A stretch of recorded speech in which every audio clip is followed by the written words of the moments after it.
नमस्कार, आप देख रहे हैं बिहार में राकेश और बुलेटिन की शुरुआत बड़ी खबर से करेंगे। पूर्व डीजीपी गुप्तेश्वर पांडे ने बिहार में बढ़ते अपराध और खासकर अपहरण की घटनाओं को लेकर एक बड़ा बयान दिया है। उन्होंने दावा किया कि राज्य में अपहरण की शुरुआत एक आईपीएस अधिकारी के कार्यकाल में हुई थी। पांडे ने साफ कहा वह यह बात ऑन रिकॉर्ड कह रहे हैं और इस मुद्दे पर खुलकर बोलना जरूरी है। पूर्व डीजीपी के मुताबिक बेतिया में तैनात एक तत्कालीन एसपी अपराध रोकने में नाकाम रहे और अपराधियों के साथ समझौता किया गया। उन्होंने आरोप लगाया कि उस समय पैसे लेकर अपराधियों को छोड़ने का सिलसिला शुरू हुआ, जिससे अपहरण जैसी घटनाओं को बढ़ावा मिला। हालांकि उन्होंने संबंधित अधिकारी का नाम सार्वजनिक नहीं किया है। देखिए, अब ये एक ऐसी बात है जो माइक पर बोल दूं तो हंगामा हो जाएगा, लेकिन ये आप में से कम लोग जानते होंगे कि बिहार में अपहरण की संस्कृति एक आईपीएस पदाधिकारी ने शुरू की बेतिया से। बिहार में अपहरण की संस्कृति का बीज बोया एक आईपीएस अधिकारी ने बेतिया जिला में, जो आंध्र प्रदेश से डिप्यूटेशन पर 5 साल के लिए आए थे। मैं नाम भी जानता हूं, बताना ठीक नहीं क्योंकि वो जिंदा हैं और उनको अच्छा नहीं लगेगा और नाम रखना उचित भी नहीं है, लेकिन सब लोग जानते हैं कि अपहरण की संस्कृति बेतिया में डकैती होती थी। आप जानते हैं पूरे बगहा बेतिया में बड़े बड़े डाकुओं के गिरोह थे, बड़े बड़े दर्जनों गिरोह थे। उन्होंने बुला करके उसमें संपर्क किया और लोगों को संदेश दिया कि ये डकैती करते हो। डकैती का अपराध बहुत बड़ा अपराध माना जाता था। जिस जिले में डकैती होती थी, पुलिस मुख्यालय वहां के एसपी के सिर पर चढ़ जाता था, क्यों डकैती हो रही है, रोको इसको।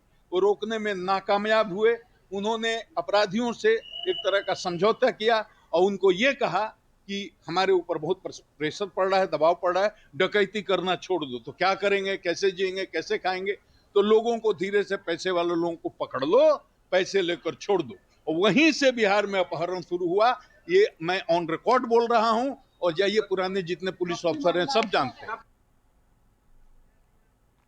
और चलिए इसी खबर पर अधिक जानकारी के साथ मुख्य संवाददाता संजय जी इस वक्त हमारे साथ जुड़ चुके हैं। संजय जी के बहुत ही बड़ा बयान दिया है पूर्व डीजीपी गुप्तेश्वर पांडे ने बिहार में अपहरण की घटना और पूर्व के अपहरण उद्योग को लेकर। किस तरह से देखा जाए उनके इस बयान को और किस संदर्भ में यह बयान दिया गया था? जी निश्चित तौर पर राकेश, और यह बयान किसी और का नहीं, बिहार के पूर्व डीजीपी गुप्तेश्वर पांडे का है। यह बयान केवल एक आरोप नहीं है, बल्कि बिहार की कानून व्यवस्था और पुलिस सिस्टम पर गहरी टिप्पणी माना जा रहा है और इसके कई मायने हैं। उन्होंने यह कहकर कि अपहरण की शुरुआत एक आईपीएस अधिकारी के समय हुई, सीधे तौर पर पुलिस की कार्यप्रणाली और जवाबदेही पर सवाल खड़े किए उन्होंने। और यह संकेत देता है कि अपराध केवल बाहरी कारणों से नहीं, बल्कि सिस्टम की कमजोरी से भी बढ़ता है। अपराधियों से समझौते और पैसे लेकर छोड़ने का जो उनका आरोप है, वो इस ओर इशारा करता है कि उस समय पुलिस और अपराधियों के बीच गठजोड़ संभव था, जिसने अपहरण इंडस्ट्री को बढ़ावा दिया। एक तरफ उन्होंने पुराने दौर की कमियों को उजागर किया, लेकिन उन्होंने जो पूरा बयान दिया है उसमें मौजूदा डीजीपी को ईमानदार बताकर वर्तमान पुलिस नेतृत्व को क्लीन चिट देने की भी कोशिश की है। उन्होंने यह स्वीकार किया कि नीतीश कुमार के मुख्यमंत्री बनने के बाद अपहरण पर काफी हद तक नियंत्रण हुआ। इसका मतलब यह है कि वे कानून व्यवस्था में सुधार का श्रेय मौजूदा शासन व्यवस्था को दे रहे हैं।